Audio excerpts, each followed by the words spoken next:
Hey, this is Jamie from Caps Computers, and today we are reviewing Void Bastards. This title from Blue Manchu and Humble Bundle is available now for PC and Xbox One. At the time of the recording of this video, the game cost $29.99 US or $42.95 Australian. Void Bastards is a strategy FPS that mixes FTL faster than light with System Shock 2. Armed with a self-aware backpack, players will guide convicts through a massive ship graveyard in the Sargasso Nebula in hopes of escaping the area.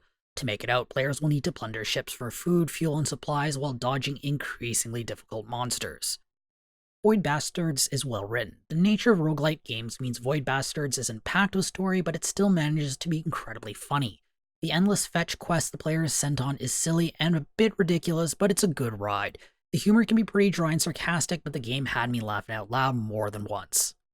Void Bastards is a two-phase game. The star map will be familiar to fans of FTL faster than light.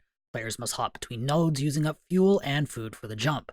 Players must plan their journey in order to keep food, fuel, and health topped up, all while dodging hostiles like space pirates. The ship graveyard is filled with different types of ships, which influence the loot available. Players will get a chance to preview the enemy composition, loot, and level modifiers before docking, allowing players to decide if the loot is worth the risk. Once a decision is made to board, the game switches to an FPS. Players can only take a limited number of weapons and equipment with them. Ammunition is usually short enough in supply that firing aimlessly or engaging challenging enemies will put the players in a tight spot. The gun handling is old school with no aim down sights and generally little penalty for shooting and moving. Void Bastards is not just a run and gun game. Players will still need to rely on stealth and trickery to deal with more difficult enemies as health buffs are extremely limited. To recover lost health, players must either consume food in the star map to regain a small amount of health or raid medical ships. There is still a strong strategic element to the FPS section of the game. The levels themselves will pose their own challenges, such as all doors being locked or the power being out. There is limited oxygen, so players are constantly under a time pressure. There will also be enemies who will always be stronger than the player or can just outright swarm the player to death. Players will constantly have to make decisions on how to tackle the level or just outright abandon the level altogether to survive. The crafting system is simple. Items and upgrades are crafted from parts salvaged from ships. At a certain point in the game, players will unlock the ability to craft previously discovered parts with recycled materials and locate missing parts on the star map. The crafting tree is complex enough to keep players busy, but mechanically simple enough that it doesn't become a constant worry when exploring ships. As a roguelite, death is semi-permanent. The death of a player will mean the loss of the current convict and their genetic traits, fuel, and food. Players will retain the crafting materials and all equipment they've previously crafted. As players progress through the tech tree, earlier parts of the nebula become easier, giving less skilled players a chance to progress. Void Bastards' gameplay is an absolute joy. It strikes the right balance of old-school charm and modern sensibilities. There is rarely a comfortable moment in the game between supply management and the threat of enemies. The limited amount of weapon and equipment players are able to take into a level really ratchets up the tension. Making do with what little the game gives the player is a really satisfying feeling though. Void Bastards does have some small quality of life issues that could be ironed out. The suicide bombing tourists have a much larger explosion radius than their animation suggests. The star map view is also rather tight and there's no way to scroll around.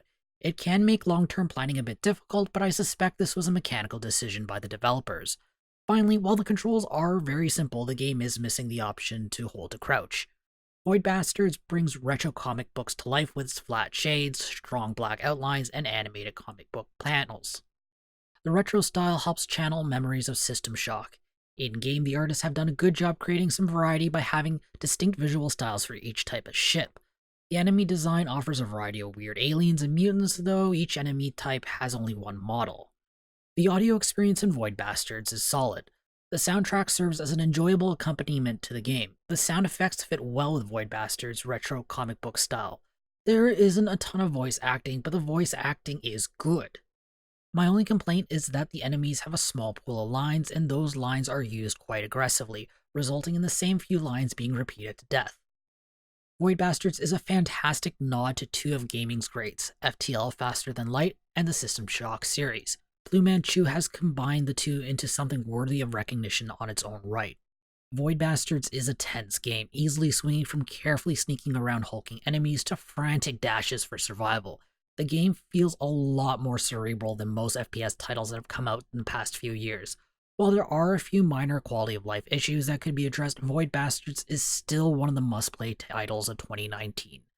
I'm awarding Void Bastards 9 capsules out of 10. If you want to read this review, be sure to check out the link in the description or in the video's card. I hope to see you soon. This is Jamie from Capsule Computers signing off. Hey YouTube, if you enjoyed this video, be sure to like it and subscribe to Capsule Computers for more awesome videos. If you're looking for more videos to watch, check out our review of A Plague Tale: Innocence here on the left. If you're looking for another strategy-heavy FPS to play, check out our review of Generation Zero here on the right.